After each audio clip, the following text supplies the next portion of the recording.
Welcome to the Waiting Room Revolution. Today we have Dr. Naheed Dosani returning. He's a palliative care physician who cares for homeless and vulnerably housed individuals and is a vocal advocate for health equity.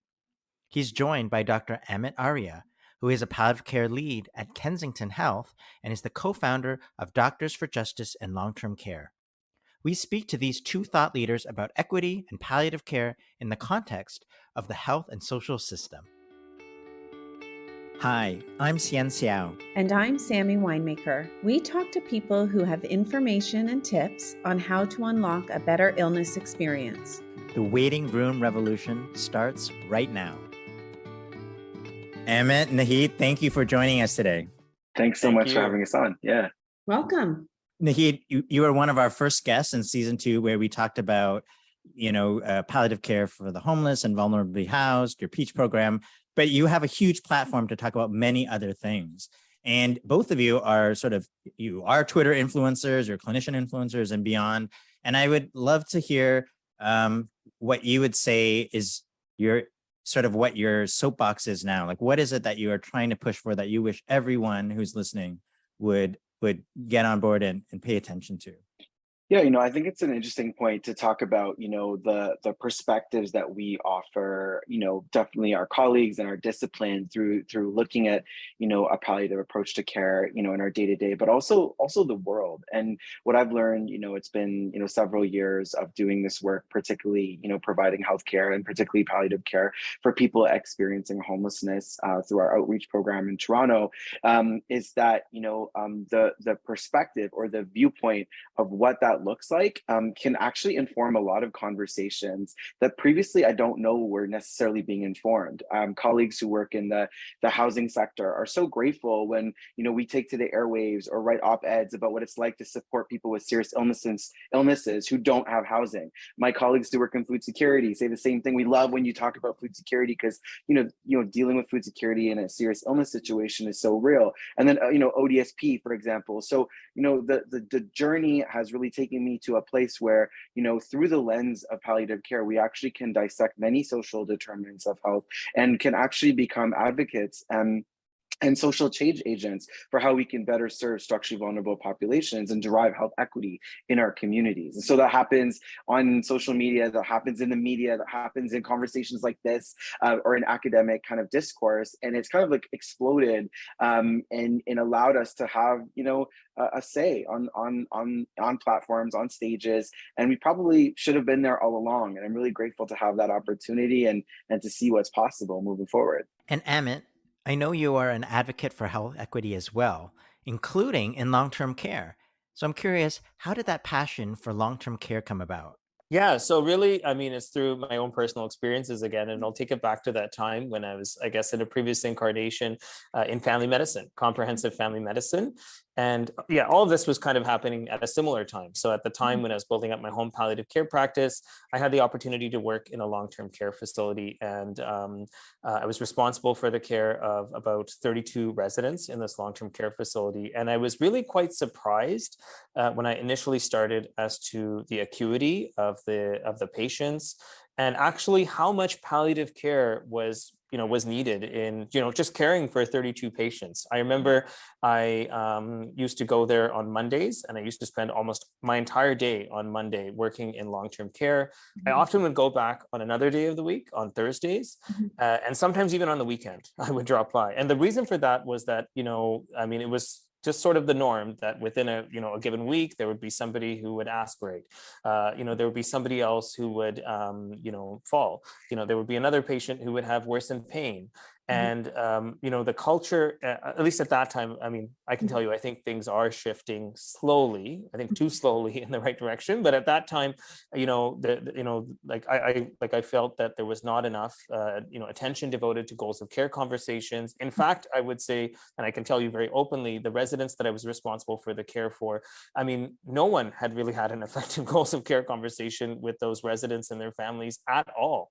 So there was no goals of care conversation. There was no real conversation around symptom management. There was no real effort to actually providing care to people in the long-term care facility rather than just transferring people to the hospital. And of course, as you know, we're not against hospital transfer. I mean, hospitals are always open and ready to care for people whenever it's required. But there were many people who just didn't want to go to the hospital. And I think there needed to be some connections. So I fondly remember, very briefly, I mean, there were several instances, for example, where I was able to call home and community care in the LHIN. And we were able to get, for example, IV antibiotics in the long-term care facility to treat people in place, along with concurrently providing them a symptom management approach. Did you anticipate, Naheed, that there would be such a ripple effect on all these adjacent issues? Like, you start with advocating for one thing, and then suddenly you find yourself screaming through social media about things maybe you didn't realize you would be advocating for. I think, definitely what, led me to this world was focused care to improve access to care for people who are, on the streets, in shelters, living in parks. But what we quickly realized was there was actually many more people than we could have ever imagined that were in the situation. And it wasn't, just the definition of vulnerable housing or homelessness. We started to then realize that there were people who were new Canadians, immigrants, refugees who were lacking care. People, were with disabilities, living in poverty, experiencing gaps in care, and many other groups who experience marginalization due to trauma, isolation, mental health, drug use, whatever it might be. And so this kind of really just opened up, and so I never could have imagined that it would have become such a large audience or large, population that we were starting to serve. But it certainly has become that. And I think what started as a project in advocacy has become a responsibility, a day-to-day duty and a moral obligation to the communities we serve, not just in the clinical care we provide, but the advocacy we do as well. And yeah, so I never would have thought it would have become what it is, but here we are now, and now we have to look forward. I feel like you should have been in public health. Do you ever think that? Do you ever wonder, I could have done a lot in public health? I'll challenge and say I am in public health. I think we all are. Yeah, we all are. I think we all have a duty to, provide definitely at the micro level, that one-on-one person-person clinical care. But I think at the meso and macro level and the systems level, we are doing public health work every single day. And I think conversations like this to destigmatize palliative care and concepts around death and dying and what it's like to be with serious illness is part of that. But when you start to meld the healthcare public health part with the social aspects of public health, housing, income, food security, social supports, it becomes really important. And I think one issue that's really come up recently where this has come to light is discussions around medical assistance in dying, particularly for people with disabilities in track 2. And we've been hearing about these cases where people are living in poverty, people don't have housing, and they're choosing medical assistance in dying because they don't have the resources to live well. And there's a perfect example of an intersection of our public health minds melding on a really issue that a lot of people are talking about right now, and where our discourse is really needed. Yeah, and just to jump in on some of those comments, I mean, I can just tell you, we were talking a little bit about my own personal journey, how I kind of, sort of learned about palliative care as a family physician, practiced primary palliative care. And then just to add to that, I retrained and started working as a so-called palliative care specialist. And, as part of that, in the initial days, I remember thinking about relief of suffering, in terms of things that we would teach at a LEAP course, where, I think about hydromorphone dosing and the need for palliative sedation and having better goals of care conversations. And of course, those skill sets are equally important. But I think that concept of relief of suffering can really extend in many different ways so naturally for people who are working in palliative care. And that's something that, Dr. Dosani and I, like Naheed and I, have experienced. So it can be relief of suffering from, lack of housing, relief of suffering from caregiver burnout, and isolation, relief of suffering from, systemic racism, relief of suffering from poverty. I mean, there's actually so many causes of suffering as to, why, somebody might be suffering. And once again, we always think about palliative care 101, Dame Cicely Saunders, that sort of wheel where we talk about, holistic, like approaches to addressing suffering, where we're not just looking at physical pain and not just looking at giving hydromorphone to address suffering. So I think this, once again, this conversation by itself flows very naturally for us working in palliative care. Often, CN and I have reflected that our so-called revolution to activate, empower, patients and families really does potentially miss lots of people, because lots of people, just by nature of, their circumstances, do not feel empowered, cannot find their voice. The idea of activating them looks very different. To be part of our revolution, you can listen to the podcast, or you can read our book, or you can, and again, those inherently will miss tons of people. So there are limitations to the work that we're doing. And so we're very grateful for the work that you guys are doing that's helping bring a voice to all the people who we're probably missing.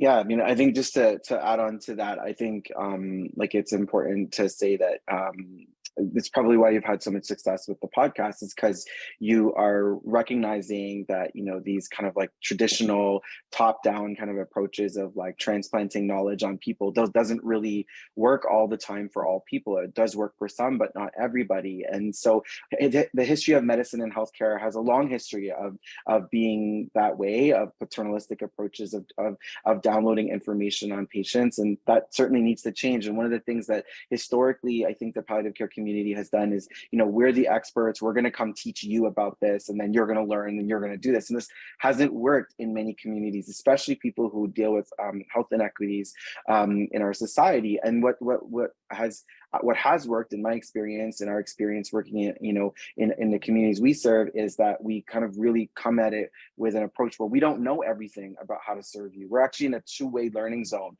We may know about some pieces of palliative medicine, but that's just like one small piece of a very big pie, and we have a lot to learn from you. And death and dying on the streets and in shelters is very different than it is in certain neighborhoods where people have large houses, or certain other kinds of neighborhoods that are out there. And we always talk about, what does palliative care look like for this person? And so for some of the people I care for, palliative care looks like having access to a clean needles and harm reduction approaches, so they can use drugs safely through a harm reduction human rights approach as they deal with their illness and die. For others, it looks like having access to art therapy. For others, it looks like having access to their informal caregivers, their street family, being able to visit them without judgment, discrimination, or harassment. And this often happens in our healthcare settings. And so we always have to ask ourselves, what does palliative care look like for this person in front of us? And it's not always what we would have thought of for ourselves. And so often we project what we think we would want on others, and that's tough to unlearn. And there's a lot of unlearning that I think we have to do as providers to meet the needs of the various people we aim to serve in our day-to-day. So much of the core of what I do is about illness understanding, making sure that people have a chance to really understand where they're at in their illness, what's going to happen, what to expect, what this is going to look like as things unfold. Not forcing people to know, but inviting people to be really super in the know. Where does that fit into the work that you do? Yeah, so I think it's an issue, but often I think these conversations, come down to how the conversation is had rather than the actual content of the conversation. And as physicians, especially, we're a little guilty about focusing very much so on content, trying to focus on our checkbox of things to establish when we're doing a consult, for example, going through our symptom checklist. We have to establish code status. We have to talk about goals of care. And, as we are kind of alluding to, that may not align with, what the patient's wishes are, that may not at all align with, what they're thinking about in terms of quality of life. But specific to your question, Sammy, and what you're speaking about, I can share with you, working with many people who are racialized, people who don't speak English as a first language, people who are immigrants. There are many, many different ways that people discuss serious illness, often indirect ways that we might not think about because, in our sort of North American, sort of Western or Northern European sort of, influence that we have in these conversations, they're very much autonomy driven, which is why we have this phrase patient-centered care. But, it's not really about the collective. It's not really about these indirect style of conversations. So often, I have situations where people do want to know, they absolutely want to know, but they want to know in a different way. And that way is very respectful to, for them. It will not worsen their quality of life. And I think sometimes as palliative care providers, unknowingly, I have definitely seen situations where well-meaning, sort of health workers, my colleagues, went into someone's room, had a conversation, and tried to do it very compassionately with a lot of skill, but it unfortunately backfired and caused a lot more distress, which is obviously not the intention of anybody working on the front lines of our healthcare system. It's not the intention of any of our palliative care colleagues. So I think this once again speaks to, how we should be moving away from this one size fits all approach. And this is sort of something that we're kind of struggling to find, how to do, because the system is already so stretched. We know that, even in medical school training and so on, many people who are graduating don't have even the basic skills on how to have goals of care conversations. They're learning this, these skills on the go. And with that, they're often not learning, this sort of, more of an equity informed approach to these discussions. They're maybe not even learning, how to do them well in general, right? So it's something that we often struggle with, but obviously something very, very important, if we do think about having goals of care discussions, palliative care itself as a human right and not just a luxury. So as a follow-up to that, I mean, given what you've been seeing out there, what you've been hearing, what you've been learning about and advocating for, I'd love to know, what do you think are the biggest opportunities and levers for change to achieve a more equitable health and social system? Yeah, I think a couple of thoughts that come to mind around that are the powerful narratives and stories of the people we care for. I think there's a propensity for clinicians to talk about data and evidence, and all those things are very important, certainly, don't get me wrong. But when I've thought about, what it's taken to derive policy change around, changing funding formulas for hospice so structurally vulnerable people get access, or getting more hours for home care in a local region, it's often been the stories we tell of people who are falling through the cracks, people who are not getting the care they need. And I find as we move to more and more into an evidence-based world, I think people are moving further away from stories and narratives, and that's unfortunate. And so we need to bring, I think, stories and narratives back to the forefront with consent, of course, and keeping privacy in mind and doing this respectfully. I think that's an important lever. I think the other powerful tool that I found in advocating for change has been destigmatizing the experiences of structurally vulnerable people, and really exploring that with the audiences I speak to and interact with. A lot of people, for example, have the misconception that people who experience poverty and homelessness are lazy, or that they've done things to deserve that, or they made bad choices on purpose. And that could be the furthest thing from the truth. I've never met a person on the streets who truly always wanted to be that way. Not that the people I care for haven't made some poor decisions that some might deem to be poor, but needless to say that there are many pathways to the streets, and many people who are on the streets are there because of a weakening social safety net in our society around social assistance, around housing, and many of us are just a few paychecks away, or a few bad luck incidents away from being on the streets, for example. And I think the third is, once you kind of destigmatize the issue, is tapping into compassion. What I've learned is that through a palliative care lens and through palliative care advocacy, is that people are quite compassionate. Once people, in this country, I found, once Canadians hear about someone who is dealing with a serious illness, who is potentially dying, and then also dealing with structural deficits like poverty and homelessness, there's a real compassion there. People reach out, people donate, people want to make change, people want to sign petitions, people want to join the cause. And so, we need to tie that compassion to action so that people can actually join movements and do things. So I think, in summary, I would say that, really those are the things, the power of story and narrative, really destigmatizing and tapping into the compassion that I know exists in our society already.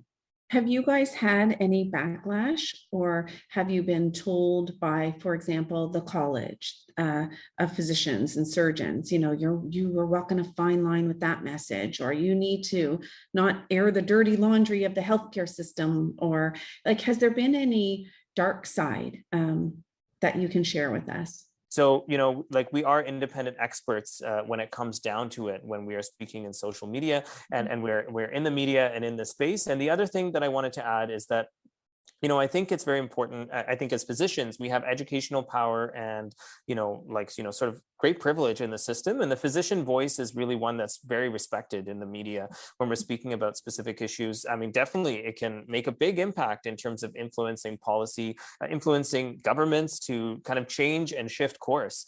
And, I think, for all physicians, advocacy is actually part of the CanMEDS criteria, right? It's one of our roles where it's part of socially accountable practice. And, we work in a world actually right now where inequity is unfortunately not decreasing, I would say. Like, poverty is increasing, inflation is on the increase. We have patients, I mean, I can just share with you, last week I had a patient who was, at home receiving home palliative care, who couldn't afford groceries. Right. And this is an issue, right? And I also hear, I'll just wrap up my comments, but I'm hearing more and more from medical learners that they are themselves experiencing more moral distress working within a system that is not working well for their patients, whether it's this issue of inflation, whether, they're working in emergency departments during their training where there's not many nurses left to provide proper care, whether they're seeing people who are, in their family medicine clinic who are waiting very long for, to get a very necessary surgical procedure and they're suffering. This is actually a conversation that's happening a lot and a lot more, I would say, through the COVID-19 pandemic. So as Naheed has said, I think that we can collectively use our voices to influence change and promote proper health and social care for people who are vulnerable.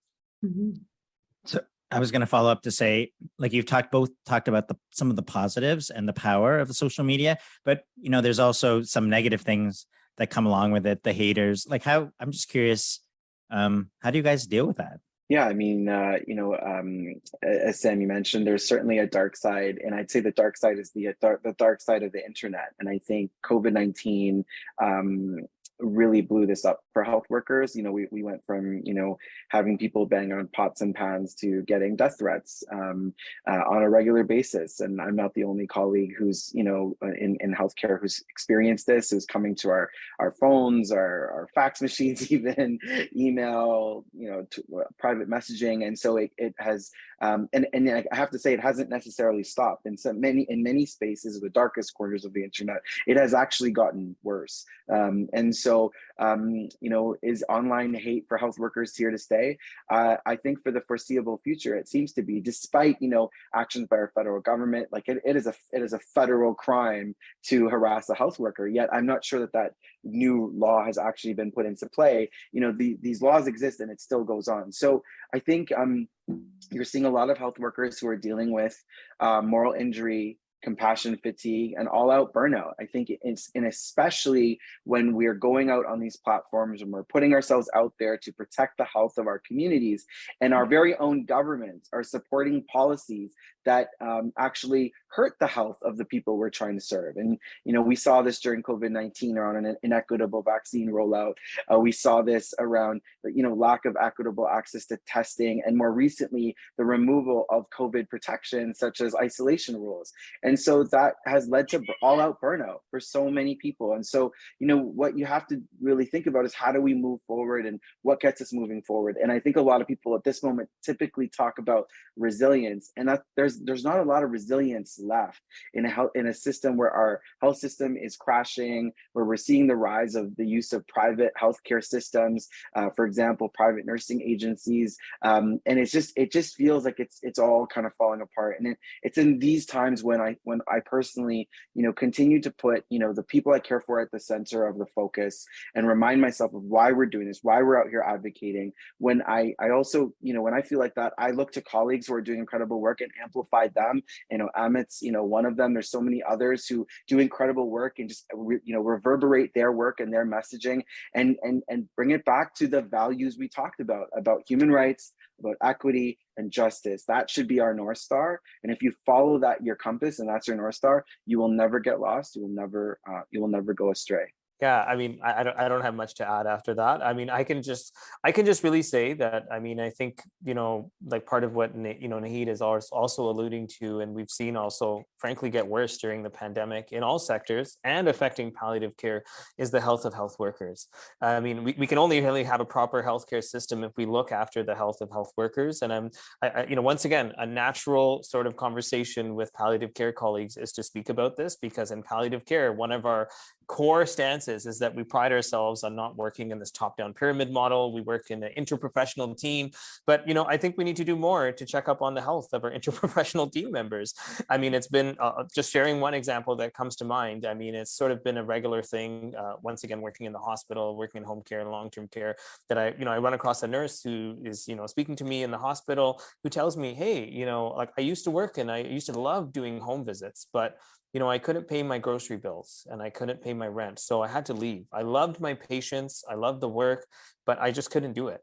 And sadly, those type of stories are becoming worse at this point in time, right? We're seeing a lot more of this revolving door phenomenon in our interprofessional colleagues because of the fact that, we haven't looked at protecting the health of health workers. We haven't looked at improving working conditions. I mean, specifically speaking here in Ontario, Naheed has spoken about, furthering or, advancing the cause of private for-profit delivery of healthcare. But there's also this sort of, issue of developers, where we're building more buildings, we're building more hospitals, we're building more long-term care facilities, whether people want to be in long-term care or not. I mean, we know that's not the case. People don't want to necessarily go to long-term care, and they can be cared for at home in many circumstances. But, really, I mean, the question is always there. Even if we have beds and we have buildings, I mean, these beds are just furniture unless we have enough trained staff who are also healthy and well enough themselves to look after the patients who need the care. One of the things that have come up in many of our conversations over the past few years is what really constitutes palliative care, including whether it ought to be delivered in hospitals or in hospices, in people's homes, doctors' offices, or on the streets.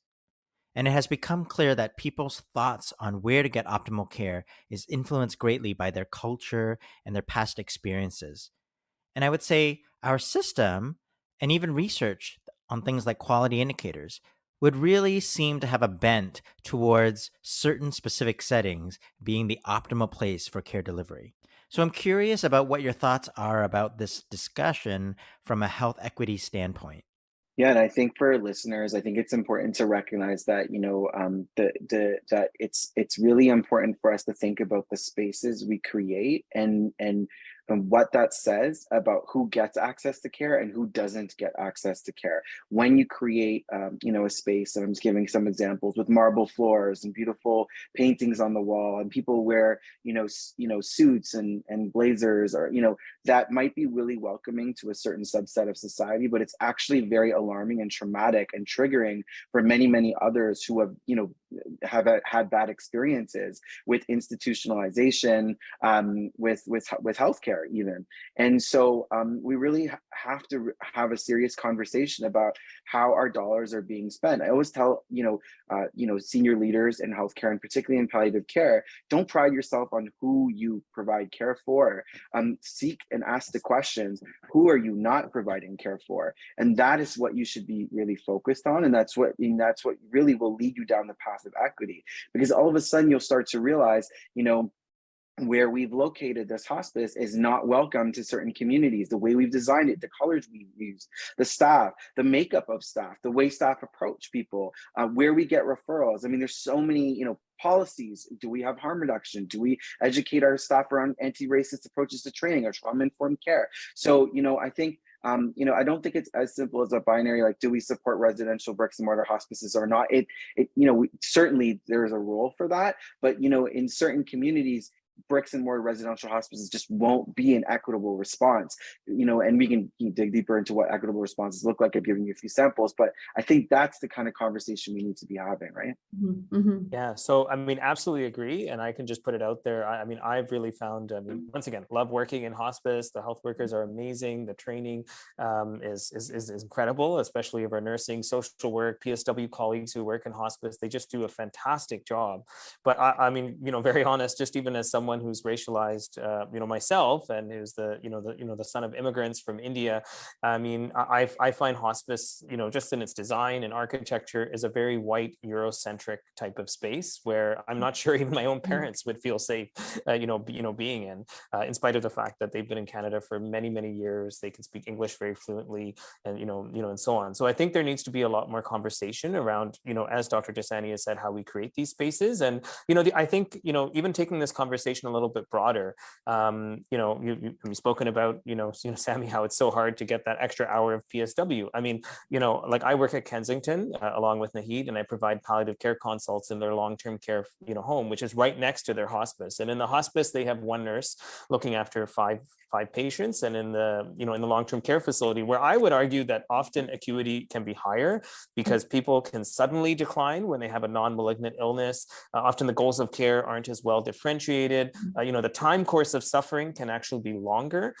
In those situations, we have one nurse looking after 25 residents, and then we want one for 50 at night. Luckily, we have good PSW support, good in terms of what long-term care facilities may often look like. There's a lot of variability, but it might be one PSW looking after 3 or 4 residents. But you can imagine things are very stretched. I mean, I've had circumstances where I have a resident who's acutely symptomatic. I need stat medication. And, the poor nurse who's very, very concerned and devoted is, trying to give medications to everyone.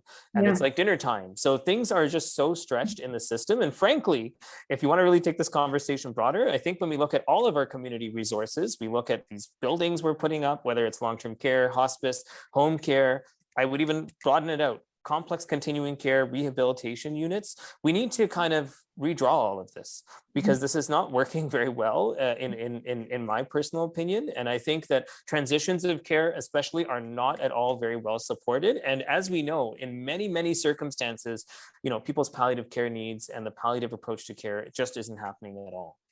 So Sammy and I talk a lot about our motivation for this podcast and the waiting room revolution movement in general. It's to try to go upstream because we seem to meet most people and families so late in the journey. And we are really trying to change the whole experience. And we've learned to improve the end, you have to improve the beginning. So I'm curious, do you see that in your work? Yeah, I mean, I think as a palliative care physician who provides palliative care for people who experience health inequities and structural vulnerabilities, I think what we're doing at the later and often end of life for people is we are seeing the cumulative effects of what health inequities do to people over a lifetime. This is what it looks like when people live in poverty for decades and decades. This is what it looks like when people don't have access to food, when people don't have a roof over their head, or are traumatized or discriminated or oppressed in society, and then add in a biological medical illness on top of that. So I think certainly, we are at a juncture where we are dealing with multiple issues that are intertwined and creating a complex web that really is what we mean by structural vulnerability. But it is a reminder of why we do the work. Obviously, we're here to provide, compassionate, trauma-informed, person-centered care, but it's also a reminder of why we need to advocate, why we need to go upstream to advocate for housing for all, for making sure that people have basic access to income, to make sure that people have social supports, and we derive compassionate communities that support people, and why harm reduction and scaled up harm reduction policies are important. It's a reminder at the end of life of why we need to go upstream. So, in the future, there aren't more people who end up in the situation of the person you're serving. So yeah, I think sometimes that's happening, but it's not just healthcare. It's the social care that we're also addressing at the same time. I think I just am thinking of a picture in my mind now as I hear you speak of, our revolution has taken the interventions, let's just say, or the discussion from end of life care to the time of diagnosis of a progressive life-limiting illness. But you are working even way more upstream at that, looking at a person's lifetime of facing multiple hurdles and barriers and atrocities. And then the progressive life-limiting illness diagnosis is just one of many. So it's a different touch point, and I really appreciate that. Oh, thank you. Thank you. Yeah, we very much know, actually, just to add to that point and maybe say it in a bit of a different way. I mean, we actually know that here in Canada, I mean, we don't collect race-based data, unfortunately, generally, but we look at other surrogate markers, country of birth, for example, being one of them. And we know that, actually that's one of the biggest determining factors as to whether you receive a palliative care approach or not. When, the research actually shows us that it's not that people who are immigrants, people who are racialized, people who are marginalized want to suffer. And it's not like people want to be in the ICU ICU and want to receive, interventions that aren't medically indicated. That's actually not the truth, but there's, as there's healthcare disparities, there's disparities in how we deliver palliative care, who gets admitted into hospice, who gets admitted into long-term care, so how services are allocated for home care. So there's disparities already in a broken system. And then there's sort of miscommunication where, once again, we talked about this one size fits all approach, which just doesn't work. And it's frankly the wrong approach for many different communities. So I think that's, something we have to speak about. And really, one way to encapsulate what we're speaking about is this phenomenon of, too little care for most of someone's life, where they maybe didn't have proper access to primary care, or didn't have, medicine or didn't have money to pay for their own medications, and they became sicker quicker. And then it's too much care at the end of life, where, often at the end of life, you can imagine if you were in that scenario and you were desperate to receive some type of healthcare and some type of assistance, and suddenly you're in a situation where maybe a physician is now saying, well, now we're not going to provide you this type of care. We're not going to save your life. And you've been fighting all your life to actually try to live. You can just imagine how that would feel and how that would sound. There are listeners who want to be a part of making the health system more equitable and to do the right things. I suspect you have seen, what things are the right things that they should be doing, and what things are things that sound great, but maybe are actually probably not all that helpful. So maybe I can get the conversation started and build a little bit, based upon what Naheed was saying. I think there's many different ways, and we've talked a little bit about social media. I wanted to add that, I'll say it again, it's very important that you follow the policies of your college and whatever organization you belong to. But also, social media and all of this work takes time. It takes a lot of effort. It can be very stressful. It's not just about likes, where we often worry, like, we want to say the right thing. We want to say something that is accurate and also, once again, equity informed, and adhering to the principles of health justice as well. So that's something to think about. Maybe helpful to have a mentor who's maybe more experienced in dealing with social media and how to navigate social media. But there are also other ways, and others ways that you can be an advocate. In my opinion, if you're very busy and it's hard to take up time to be on social media or to be part of this, if you're just taking that extra step beyond for your patient, you're being that better listener, and you're listening to their experiences, with that trauma-informed lens. You're trying to bring that anti-racist, approach to the daily work that you do. I think that's really great. I mean, there can be many other things. I can list the examples. I mean, it could mean not just social media. It could mean op-ed writing. It could mean also joining organizations which are really focused on advocacy and organizing, and have that skill set and learning from colleagues there, where I would honestly say the palliative care voice is very, very much respected and often even lacking. So these organizations include organizations like Decent Work and Decent Health. Obviously that would make sense that we want decent work and decent health for all interprofessional team members and who we're working with. There's Canadian Doctors for Medicare, for example. I'm a board member of Canadian Doctors for Medicare. We were talking about private for-profit care earlier. There's many such organizations, Health Providers Against Poverty. The list goes on. So joining an organization like this might also be a way to start advocacy. There's obviously a lot of room to move the needle when it comes to even doing equity informed and anti-racist research, doing more, raising awareness and providing data on health disparities can be very, very important. Writing commentaries, all of that actually can be included in advocacy work. So I just wanted to make that point, that it's not just Twitter or social media. There's a lot more that should be done and can be done. Yeah, really, really good points. How do you guys take care of yourselves?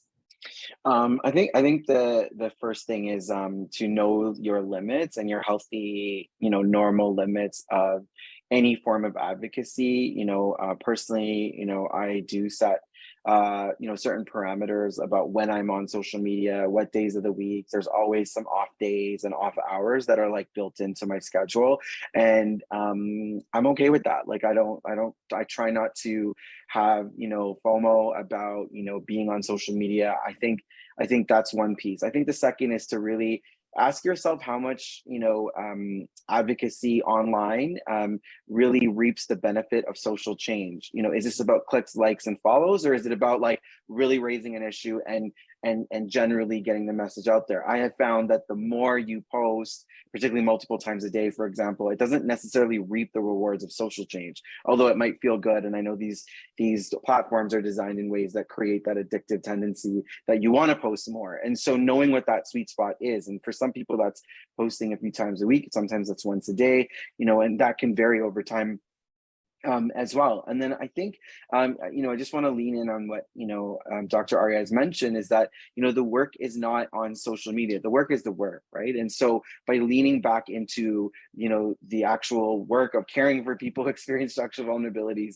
mentoring and educating the next generation, having conversations like this, it's a firm reminder of why you kind of do the work and why the work is the work. And it's what's created this. And sometimes there's so many distractions with new forms of media that you can start to think that that's what this is all about, and it's not. It's a microphone, it's a tool, it's a platform, and it's part of a toolbox that we're using to inspire social change at the micro, meso, and macro level to create a socially accountable society. So yeah, those are some thoughts on my question.